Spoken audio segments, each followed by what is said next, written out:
আসসালামু আলাইকুম everyone, welcome back to my channel Alvi's kitchen. আশা করি আপনারা সবাই ভালো আছেন।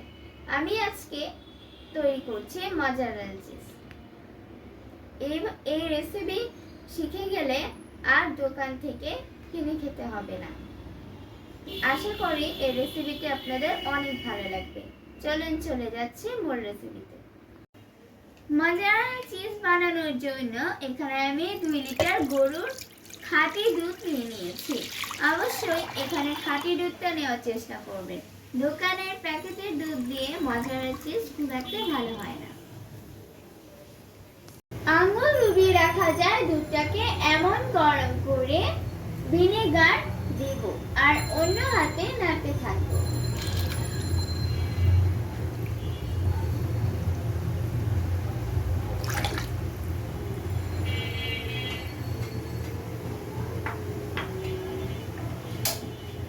ভিনেগারটা আমি অল্প অল্প করে মেশাবো, একবারে পুরোটা দিব না।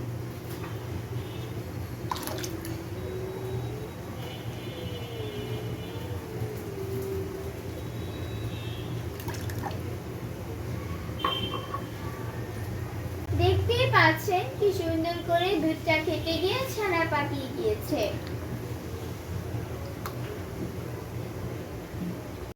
একটা ছাঁকনির সাহায্যে ছানাটাকে তুলে নিচ্ছি।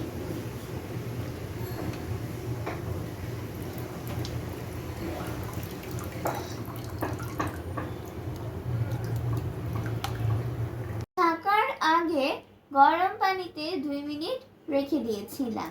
এখন একটা স্প্যাচুলার সাহায্যে পানিটা যতটা সম্ভব বের করে নিব। এরপর একটা বাটিতে নিয়ে নেব। চিজটা ছেঁকে নেওয়ার পরে যে পানিটা অবশিষ্ট আছে সেই পানিটাকে আমি ফেলে দিব না, এটাকে রেখে দিব, পরবর্তীতে এটা কাজে লাগবে। এটা বাটিতে ট্রান্সফার করে নিয়েছি। এবারে হাতের সর্বোচ্চ শক্তি দিয়ে চেপে চেপে সবটুকু পানি ফেলে দিতে হবে। যত সম্ভব পানিটাকে ভালো বের করা যাবে তত চিজটা ভালো হবে।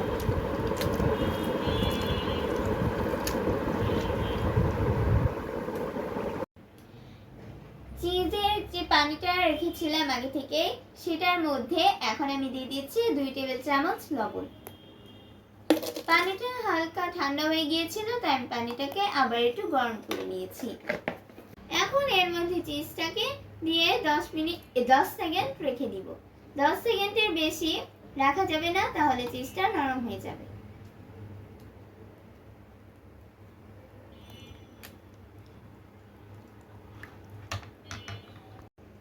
এবারে আমি চিজটাকে চেপে চেপে পানিটা বের করে নিব। এই প্রসেসটা আমি 6 বার করব। এর মধ্যে যদি পানিটা ঠান্ডা হয়ে যায় তাহলে আবার গরম করে নিতে হবে। চিজ থেকে যে পানিটা বের হয়েছে এই পানিটা আমি ফেলে দিব না, এটা দিয়ে আমি নান রুটি বানিয়ে নেব। এখানে আমি বরফ ঠান্ডা পানি নিয়ে নিয়েছি। এখন আমি এর ভেতরে চিজটাকে দিয়ে দিচ্ছি। এখানে আমি রেখে দিব, এতে চিজটা সেট হয়ে যাবে। চিজটাকে আমি 10 সেকেন্ড এই বরফ ঠান্ডা পানিতে রেখেছিলাম। দেখতেই পাচ্ছেন এই চিজটা কত সুন্দর হয়েছে। এখন আমি একটা র্যাপিং পেপার দিয়ে এটাকে র্যাপ করে নিচ্ছি।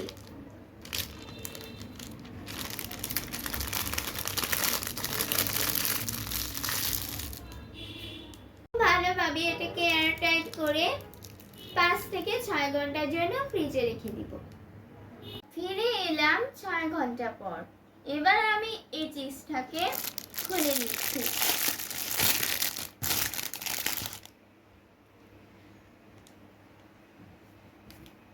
মাশাআল্লাহ, দেখতেই পাচ্ছেন চিজটা কত শাইনি ও গ্লসি লাগছে। এখন আমি এটা কেটে শেয়ার করছি।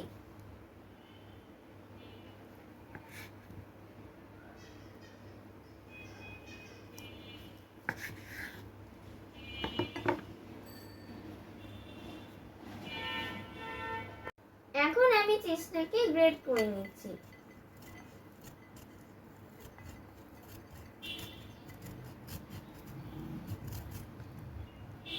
গ্রেট করা অংশগুলোকে পাউরুটিতে নিয়ে নিচ্ছি, এরপর তাওয়ায় মেল্ট করে নিব। মাশাআল্লাহ, কত সুন্দর মেল্ট হয়ে গিয়েছে। আশা করি আজকের এই রেসিপিটি আপনাদের অনেক ভালো লেগেছে। যাদের ভালো লেগেছে তারা অবশ্যই লাইক, কমেন্টস ও শেয়ার করতে ভুলবেন না। সেই সাথে আমার চ্যানেলটি সাবস্ক্রাইব করার অনুরোধ রইল।